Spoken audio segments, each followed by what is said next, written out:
नहीं चाहिए। एक बड़े शहर में रतनलाल अपनी बेटी संध्या और छोटे बेटे कुणाल के साथ रहता है। रतनलाल बहुत गरीब है और शराबी किस्म का आदमी है।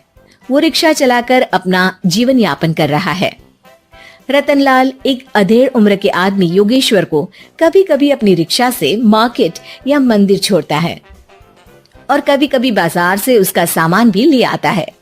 एक दिन रतनलाल योगेश्वर से कहता है, साहब, आपके पास गाड़ी है, फिर भी आप कभी कभी रिक्शा से क्यों जाते हो? इन शहर की गलियों को आराम से देखना मुझे बहुत पसंद है। ठीक है साहब, मैं चलता हूँ, कल फिर आऊंगा। अरे रतनलाल, रुको तो। मैंने सुना है कि तुम अपनी बेटी को कुछ पैसों के बदले किसी को दे रहे हो। अभी किसी को बेचे नहीं तो क्या करे साहब। एक छोटा बेटा है, उसको पढ़ाना भी है, उसकी देखभाल भी करनी है, और अगर मैं बेटी को घर में रखूंगा तो उसकी शादी कैसे करूंगा साहब। तुमको कितने पैसे मिल रहे हैं? अब 50,000 साहब। देखो, मैं तुमको पूरे 20 लाख रुपए देता हूँ। तुम अपनी बेटी संध्या को मुझे दे दो। हैं? 20 लाख? धन्यवाद साहब, धन्यवाद। मैं कल ही उसे आपके पास छोड़ जाऊंगा साहब।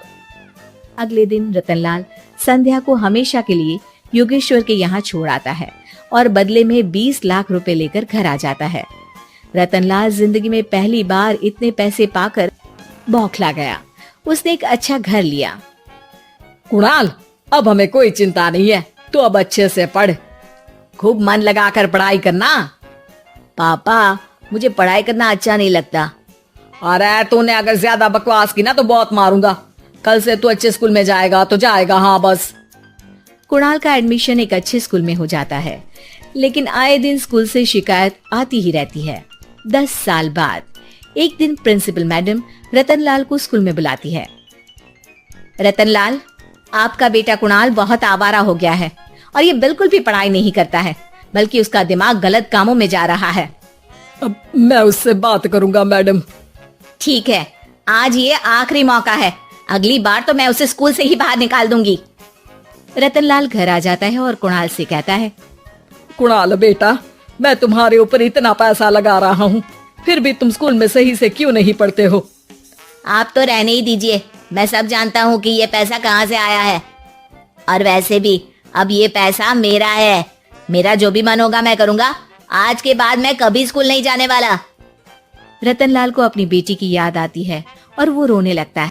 5 साल बाद कुणाल एक दिन एक लड़की को शादी करके घर ले आता है।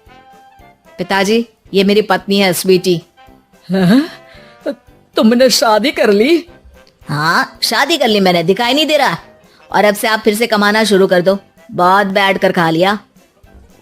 कुणाल, तुम इस बुड्ढे को घर में क्यों रख रहे हो? देखो ना, ये शराब पीता है, इसे घर से बाहर निकाल फेंको। अरे स्वीटी, ये मेरे पापा है, कैसे बाहर निकाल दूं? और वैसे भी घर में कोई तो चाहिए ना काम करने वाला, नौकर समझ कर रख लो। पिताजी, मेरे कमरे में मैं अपना फोन छोड़ आई हूँ, जरा ला कर तो देना। हाँ जरूर, अभी लेकर आता हूँ। रतनलाल फोन लेकर आ जाता है। कुछ समय बाद स्वीटी के फ्रेंड्स भी चले जाते हैं। स्वीटी अंदर आकर शोर मचाती है, चोर चोर। कहाँ है चोर? मुझे तो यहाँ कुछ नहीं दिख रहा। अरे ये अलमारी खुली पड़ी है, जरूर किसी चोर ने ही खोली होगी। अरे कौन आया था यहाँ? यहाँ तो पिताजी आए थे बस। अरे बहू, मैं चोर नहीं हूँ।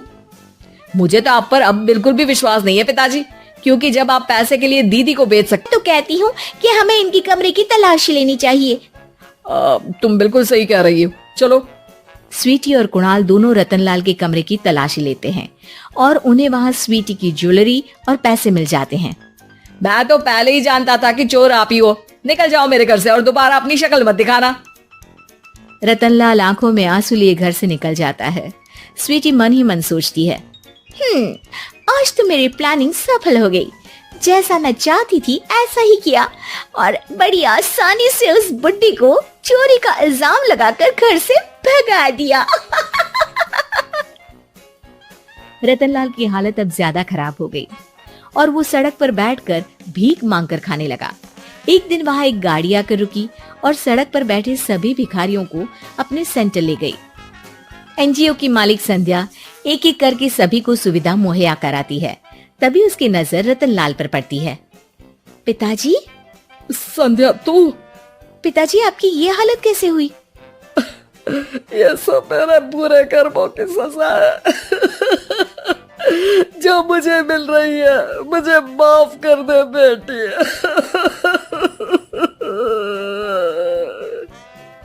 पिताजी, मैं आप पर बिल्कुल भी गुस्सा नहीं हूँ, क्योंकि आपने मुझे यहाँ भेजकर अच्छा ही किया। मेरी जिंदगी बदल गई। लेकिन ये सब हुआ कैसे बेटा? आप ये नए कपड़े पहनो, तब तक मैं योगेश्वर अंकल को बुला कर लाती हूँ। योगेश्वर अंकल? हाँ अंकल। योगेश्वर जी ने तुझसे शादी नहीं की थी? नहीं तो पापा, उन्होंने तो मुझे पढ़ा लिखा कर इस काबिल बनाया है कि मैं आज सबकी सेवा कर पा रही हूँ। रतनलाल पश्चाताप करके रोता रहता है। तभी योगेश्वर भी वहां आ जाता है। रतनलाल जी, आपकी ये हालत कैसे हुई? इतने सारे पैसों के बावजूद भी? क्योंकि मैंने बेटे और बेटी में भेदभाव किया था।